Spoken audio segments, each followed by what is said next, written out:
ధరణి pending సమస్యల పరిష్కారానికి తెలంగాణ ప్రభుత్వం చర్యలు చేపట్టింది.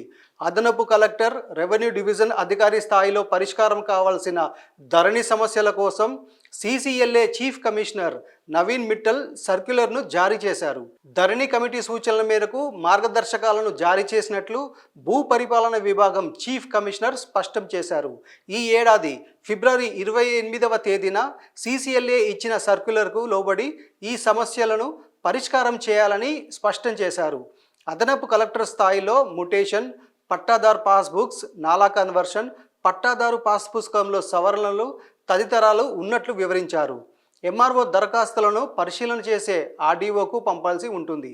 అదేవిధంగా MRO దగ్గర నుంచి వచ్చిన దరఖాస్తులను సమగ్రంగా పరిశీలన చేసి అదనపు కలెక్టర్కు RDO అప్లోడ్ చేయాలని సూచించారు. MRO RDOల పరిశీలన తర్వాత తనకు వచ్చిన దరఖాస్తులను సంపూర్ణంగా పరిశీలించి ఆమోదించడం కానీ తిరస్కరించడం కానీ చేయాలని స్పష్టం చేశారు. అయితే దరఖాస్తు తిరస్కారం చేసినట్లయితే ఏ కారణం చేత చేస్తున్నారో స్పష్టం చేయాలన్నారు. RDO స్థాయిలో పరిష్కరించాల్సిన అంశాలకు సంబంధించి పెండింగ్ నాలా, డిజిటల్ సైన్ తదితర వాటిని పరిష్కారం చేయాల్సి ఉంటుందని వెల్లడించారు. ధరణి పెండింగ్ సమస్యల పరిష్కారానికి అధిక ప్రాధాన్యత ఇవ్వాలని ఆ సర్క్యులర్లో అధికారులకు సూచించారు. కలెక్టర్తో సంబంధం లేకుండా ఇకపై అదనపు కలెక్టర్ వద్ద 5 రకాల సమస్యలు పరిష్కరించే అవకాశం ఉంది. ధరణి సమస్యల పరిష్కారంతో పెరగనున్న భూ లావాదేవీలు. HMDA పరిధిలో సుమారు 2000 ఎకరాలకు మోక్షం లభించే అవకాశం.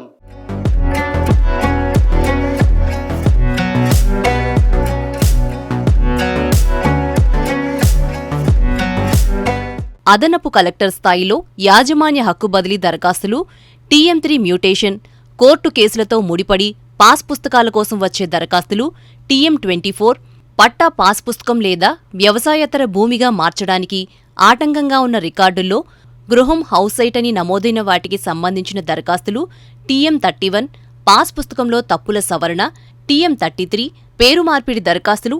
ఇక RDO స్థాయిలో వారసత్వ బదిలీలకు సంబంధించిన దరఖాస్తులు, TM4, అసైన్ భూములకు పాస్ పుస్తకాలు లేని దరఖాస్తులు, TM27, వ్యవసాయేతర భూముల మార్పిడికి సంబంధించినవి, TM27, సర్వే నంబర్లు, డిజిటల్ సంతకాల దరఖాస్తులను, TM33, డిజిటల్ సంతకాల దరఖాస్తులను పరిష్కరిస్తారు. తెలంగాణలో ధరణి పోర్టల్ పెండింగ్ సమస్యలతో చాలా కాలంగా భూముల వివాదాలు నెలకొన్నాయి. దీంతో హైదరాబాద్ సహా అన్ని జిల్లాల భూముల క్రయ విక్రయాలపై దీని ప్రభావం పడింది. ఎట్టకేలకు ప్రభుత్వం ధరణి పోర్టల్ సమస్యలపై దృష్టి సారించి అడిషనల్ కలెక్టర్ RDOకు పెండింగ్ సమస్యల పరిష్కారానికి సంబంధించిన అధికారాలను కట్టబెట్టింది.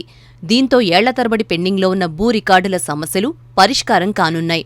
ఈ క్రమంలో రికార్డుల కారణంగా ఆగిపోయిన భూముల అమ్మకాలు, కొనుగోళ్లు ఊపందుకోనున్నాయని రియల్ ఎస్టేట్ వర్గాలు చెబుతున్నాయి. తద్వారా నిర్మాణ రంగం సైతం స్పీడ్ అందుకోనుందని అంచనా వేస్తున్నారు. గ్రేటర్ హైదరాబాద్తో పాటు రంగారెడ్డి, మేడ్చల్, సంగారెడ్డి జిల్లాల పరిధిలో సుమారు 2000 ఎకరాల భూములకు సంబంధించిన ధరణి పెండింగ్ రికార్డులు పరిష్కారం కానున్నాయని అధికారిక వర్గాల సమాచారం.